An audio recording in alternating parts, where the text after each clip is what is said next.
Let's have a conversation. I want to take this time to thank everybody for their support of myself, Mark, and the music and mental health movement.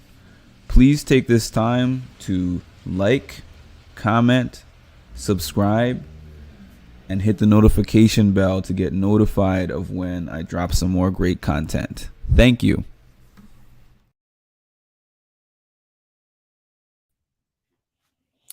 What's up, y'all?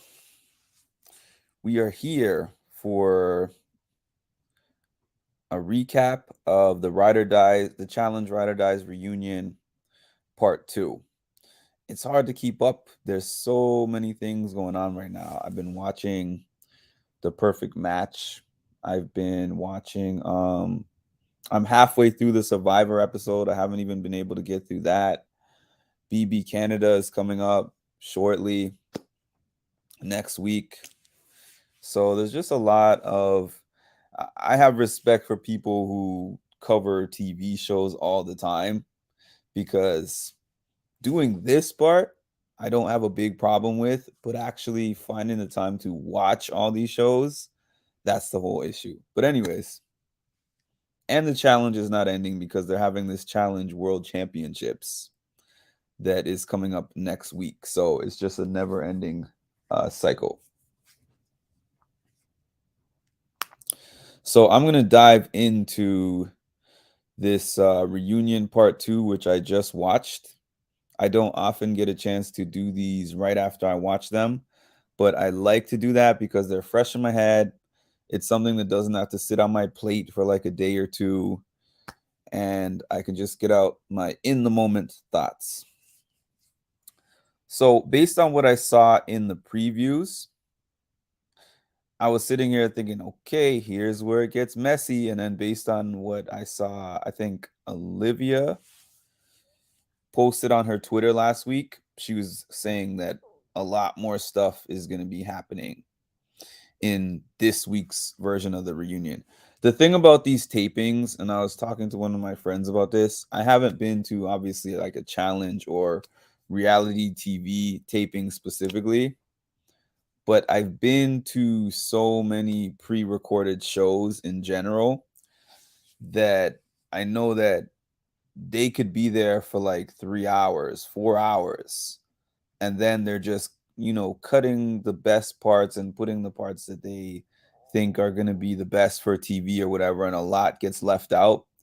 So they don't even know what is going to end up on TV after the edits. And I feel like there was so much that happened here and so much that was talked about here that was cut. But what we saw was still really good. And to me, it took a little bit of a surprising turn, because normally when I'm watching these, I'm just watching for the drama, the arguments, the fights, and there was some of that. But then there was also some parts that were more meaningful for me than that. So I don't have this in any kind of an order. I wasn't really writing it down as I went along because, like I've told you guys, when the show is actually going on, I do really detailed notes so that I can get every part of what happened. Whereas when I'm watching like a reunion, I just kind of put down a small note on some of the more memorable or meaningful parts for me. So one thing that I have here is this whole relationship with Nelson and Olivia. So we saw them on the show. They were pretty, lovey-dovey on the show. But I thought while watching the actual show that was just Nelson being Nelson, because Nelson always has showmances. Nelson is like lover boy on the show. He always meets somebody and he's like, "This is my queen. I love her. She's beautiful." That's just how Nelson is. He's emotional, falls in love really fast. So I didn't really think that he was necessarily that serious about Olivia, but then it seems like he actually was, based on how we saw him reacting at the reunion. They showed like a little behind the scenes clip of them having a discussion, and then Maria was asking questions about that on the stage.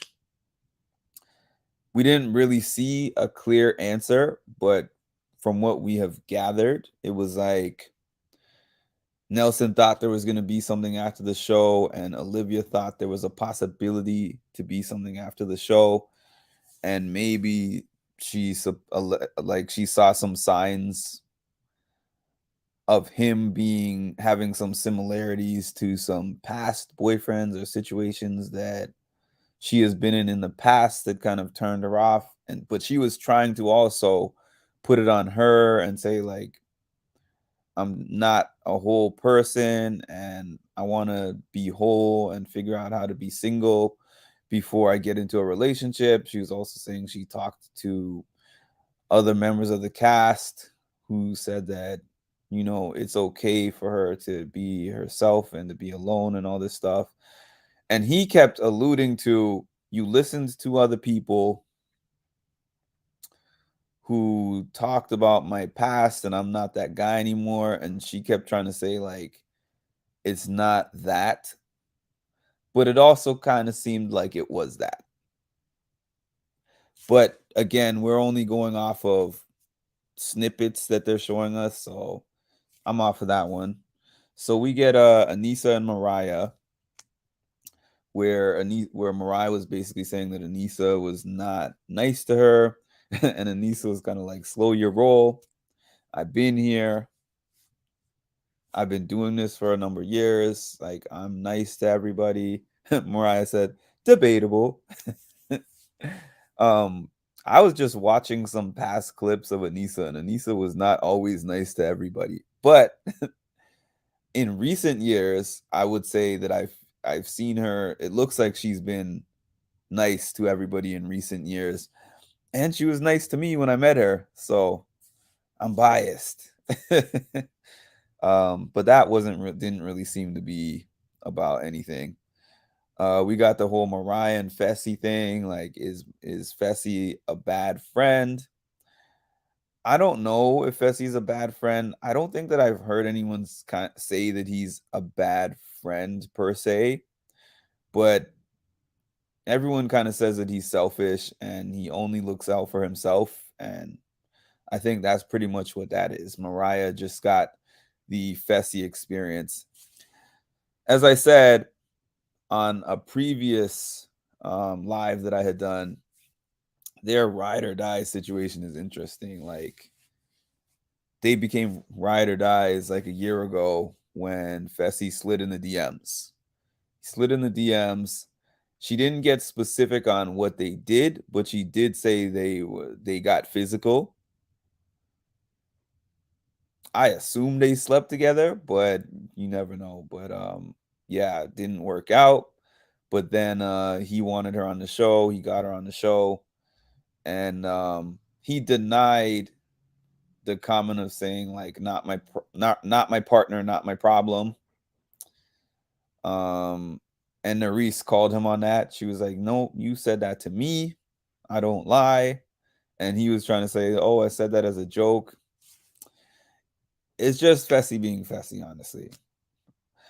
It was funny though that in this reunion there was so many different things going on that Fessy was not a huge topic this time around. Now, another thing that's funny for me, Casey and Kenny, were they there? I mean, I saw clips of them there, but I feel like we didn't see them. We definitely didn't see Kenny say anything. I don't know if Casey said a word or two last part one. I can't remember, but wow. Casey, Kenny, Darrell, there were certain people that were on that stage, and I'm like, wow, they are there. They're showing clips of them for like 1 to 2 seconds, but they aren't saying anything or they're not showing anything that they said. They're just like cast filler. um, we got to this thing of Turbo. I feel like Turbo's acting at this point. I feel like when Turbo first came on the scene and he got really mad at Jordan, and there's a whole thing where he got kicked off and all that when Jordan imitated the walk, and he was like, you know what he said, I don't want to use the words and then get my video demonetized, but the chicken comments, yeah, the chicken comments, let's call it that. So he got on there, he went on this big rant. Some parts were weird, some parts I guess were supposed to be funny.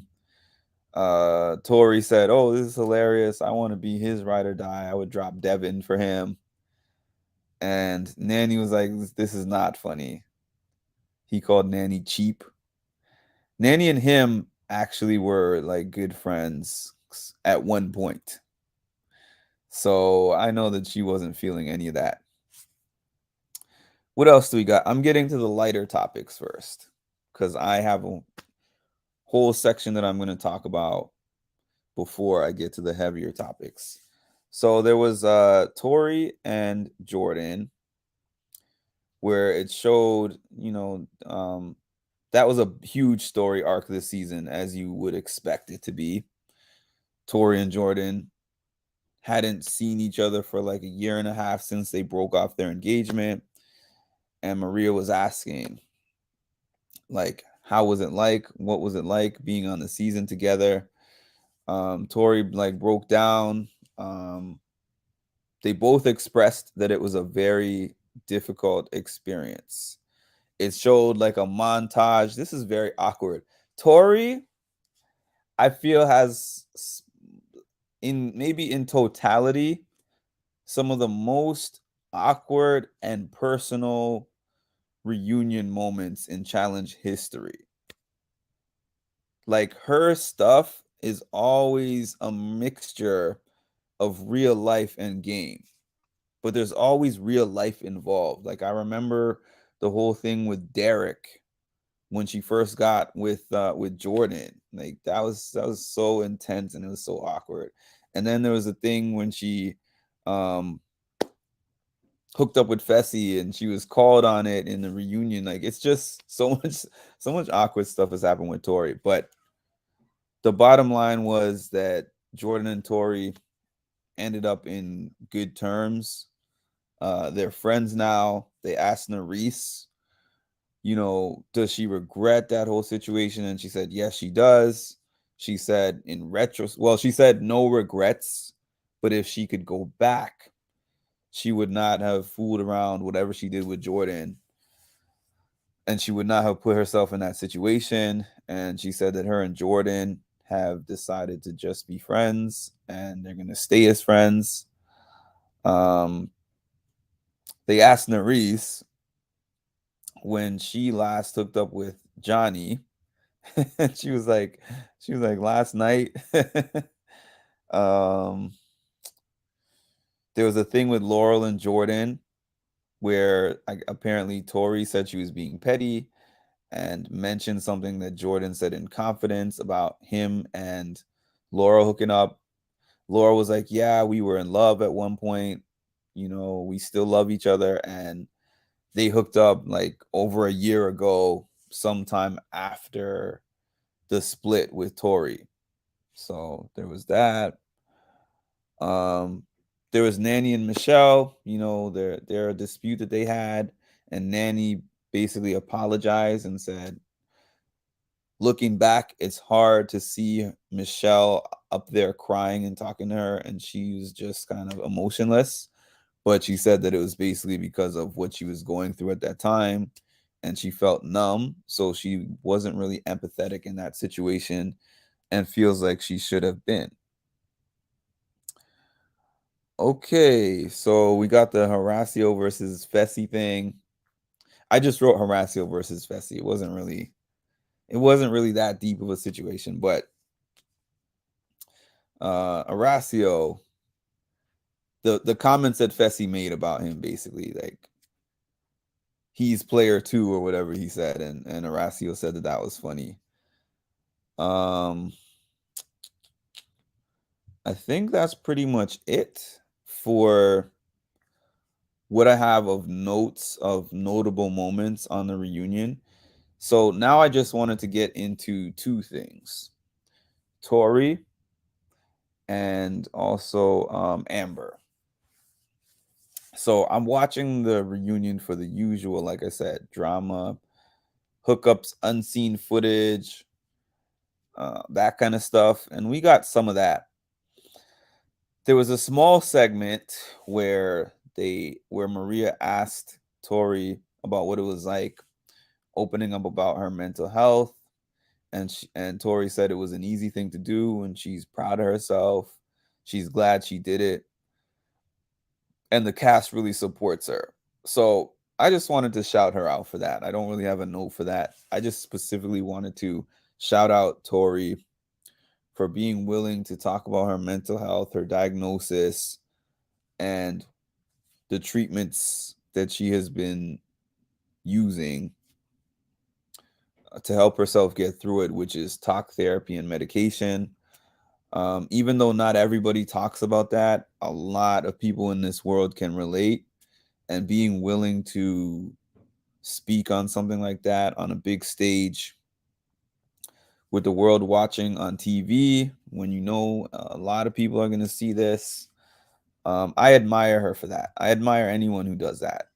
You know, anyone who's willing to speak about those challenges, because it reduces the stigma.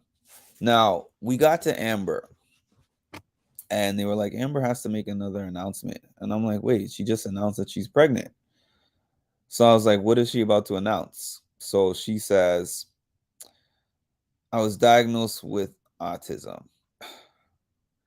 And to me, that was just a really heartfelt moment, honestly, because I don't have autism or anything like that. But she was talking about how she was diagnosed with anxiety and depression, and she was taking medications, and the medications were not working. And she was wondering why she was different from other people, and, you know, why she couldn't really figure out why she was certain ways, and that now getting this diagnosis helps her to be able to know how to deal with it. She said that she lied to some of the cast when they were asking her if she had anxiety, depression, or takes medication and all that, because she was embarrassed. I have to say this. When I first got my diagnosis of anxiety and depression in 2012, I believe it was, I felt that. I felt what she was saying, because it was very hard for me as well. I didn't want to admit that to anybody. People see me talking about it now, and they're like, Mark, you're so brave and you're so strong. I didn't have a goal of being brave and strong. I wasn't like, okay, I've built up the courage. Now I need to reveal that to the world and let everybody know about my mental health diagnosis, become this big advocate and become a peer counselor who provides people with hope and positivity and all that. I never had that as a goal. But this is what happened for me anyways. I was living two different lives, because I was pretty good at hiding the fact that I had a mental health diagnosis. You know, I had the life that I lived with my friends and family, where I acted like everything was all good. Then I had the other life where I was spending hours in therapy, day treatment program, um, using all these different coping techniques and going to all these different places and trying all these different things to get my mental health in order. And it started to become really hard to have those two lives, because I'm not two people. I'm one person. And it's not that I only experienced these mental health challenges when I'm alone. And then when I'm with my friends and family, I don't experience them. It's that when I'm with the friends and family, I go the extra mile to hide that part of me because I don't want them to judge me. I don't want them to stigmatize me. I don't want them to pity me. All those things. So it got overwhelming, and I finally just reached a boiling point where I said to myself, I have to be me 24/7, 365. I wasn't even thinking about what are people going to think? How are they going to look at me, judge me, whatever. I was just thinking I have to be the person that I am all the time. I can't hide that part anymore. I was tired of it. I was tired of living that life. So I decided from that point on that I would rather the pain of the judgment or the stigmatization than the pain of not being able to show who I am. So I really felt that moment for Amber. And I was really impressed with Amber for being able, willing, and able to do that in a reunion in front of her castmates, in front of the audience, and in front of national TV because she knew it was going to eventually air on national TV. It's a really freeing moment. It's a really freeing experience to just be able to lay all your cards on the table and be like, this is who I am. You know, think what you think. Judge me if you want. Support me if you want. I hope you do. But this is me. I'm not hiding anything. And, you know, it is what it is from here. So the cast seemed pretty supportive. Johnny Bananas, surprisingly, was like even telling her something really nice, which was that even though it might not seem like we support you based on the game and what happens in the game, he was like basically like in real life for a family, and all the cast, Nanny and a bunch of the cast was just like, we love you, we support you. The diagnosis doesn't make you who you are.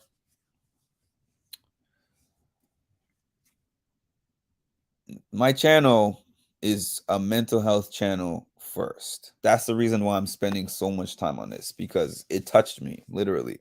It was like it brought me back to, I remember when I first decided, I was talking to my therapist about should I disclose about my mental illness, and my therapist was kind of like proceed with caution, the therapist I was seeing at that time, because she said to me, you have to be prepared that not everybody is going to be able to handle what you're telling them. Not everybody is going to maintain in your life the same way that they were before. Some people are going to leave, some people are going to judge you, ridicule you, all of that. You have to be prepared. So once you decide to do that, decide for yourself and be prepared for any possible outcome that comes from that. And I remember the first few people, like they were good friends at that time, that I had decided to disclose to. And it was a big deal for me. It was a really big deal for me. And I told those people, and at the time, the response was, you know, I admire you for that. I don't think any differently of you, just like what they were saying there on that stage. Um, those people are in my life at a limited capacity now. And the truth about disclosing things like that is you are going to be judged for the rest of your life. The way how I handle that is that I don't think about that. I'm just living. The chances are one of the people or some of the people that are judging you have the same issues. They just are not comfortable enough to seek help, or maybe they even have sought help Maybe they even have their own diagnosis and they're kind of projecting onto you. Or maybe they're like, why would Mark or why would this person ever tell people that? The reason for telling people those things, at least for me, because I know this is not to say that everybody has to do that. Everyone's life is different. You make your own choices. But for me, it was such a heavy emotional weight for me to carry when certain things were happening for me and people didn't understand and I couldn't explain why. I'll give you an example. A derivative of my anxiety disorder is agoraphobia. And agoraphobia is like, for me, it displays itself as experiencing intense physical sensations like panic attacks, um, migraines, or being lightheaded, dizziness when I'm outside of my safe zone, which is basically in my house, right? So for a period of time, it was so intense that I couldn't travel. I couldn't travel in the car, and I especially couldn't travel on the plane. I remember I had a friend that kept asking me to visit, and they even told me they would pay for the plane ticket. And I would make every excuse in the book. I'm like, um, I'm looking for a job, or there's this or this reason why I can't travel. Everything around the actual reason, which was like I experienced real high anxiety. I have agoraphobia, and it's making me deathly terrified of being on a plane. If I could have just said that, I wouldn't have to say 10 other things to where that person was just thinking he just doesn't want to visit. That was the thought. So, being able to just be honest, be transparent, it reduces my anxiety about life significantly because I don't have to make excuses and I don't have to pretend. Sorry about that. My phone is ringing. 1 second. I don't have to make excuses and I don't have to pretend to be somebody I'm not. So, shout out to Amber for that once again. Um, yeah, I'm proud of the way that she, was able to express herself in that way. And I hope that it helps somebody else. Um, and thank you guys for tuning in to this live. And I will talk to y'all soon.